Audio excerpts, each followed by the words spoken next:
ಪೂರಕ ಪಾಠ ಈ ನುಡಿ. ಕೃತಿಕಾರರ ಪರಿಚಯ. ಕವಿ ದಿನಕರ ದೇಸಾಯಿ.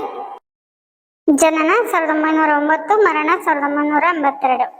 ಸ್ಥಳ ಉತ್ತರ ಕನ್ನಡ ಜಿಲ್ಲೆಯ ಅಂಕೋಲಾ ತಾಲೂಕಿನ ಹಲಗೇರಿ. ಅಭ್ಯಾಸ. ಆ. ಕೆಳಗಿನ ಪ್ರಶ್ನೆಗಳಿಗೆ ಉತ್ತರಿಸಿ.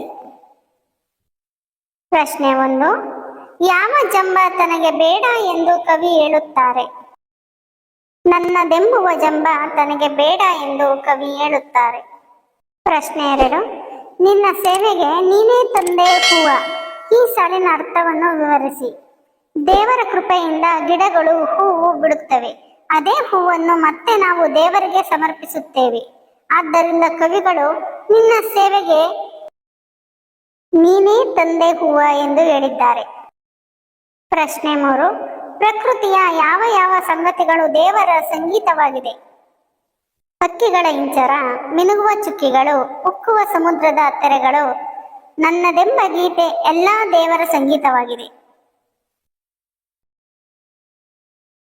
ಪ್ರಶ್ನೆ 4. ಯಾವುದು ಕನ್ನಡಿಯ ಬಿಂಬ?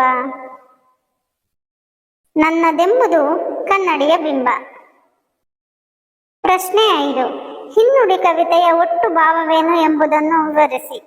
ಹಿನ್ನುಡಿ ಕವಿತೆಯಲ್ಲಿ ದಿನಕರ ದೇಸಾಯಿಯವರು ನನ್ನದು ಎಂಬುದು ಯಾವುದೂ ಇಲ್ಲ, ಎಲ್ಲವೂ ದೇವರ ಕೃಪೆಯಿಂದ ಆಗುವುದು ಎನ್ನುತ್ತಾರೆ. ಗಿಡ ಮರಗಳು ಬಿಡುವ ಹೂವು, ಹಕ್ಕಿಗಳ ಇಂಚರ, ಮಿನುಗುವ ಚುಕ್ಕಿ, ಸಮುದ್ರದ ಅಲೆಗಳು, ನಾನು ಹಾಡುವ ಹಾಡು, ನಮ್ಮ ಕನ್ನಡ ನುಡಿ ಎಲ್ಲಾ ದೇವರ ಕೃಪೆ ಎಂಬ ಭಾವನೆಯನ್ನು Thank you for the watching. Subscribe my channel, ಪಠ್ಯ ಪುಸ್ತಕ.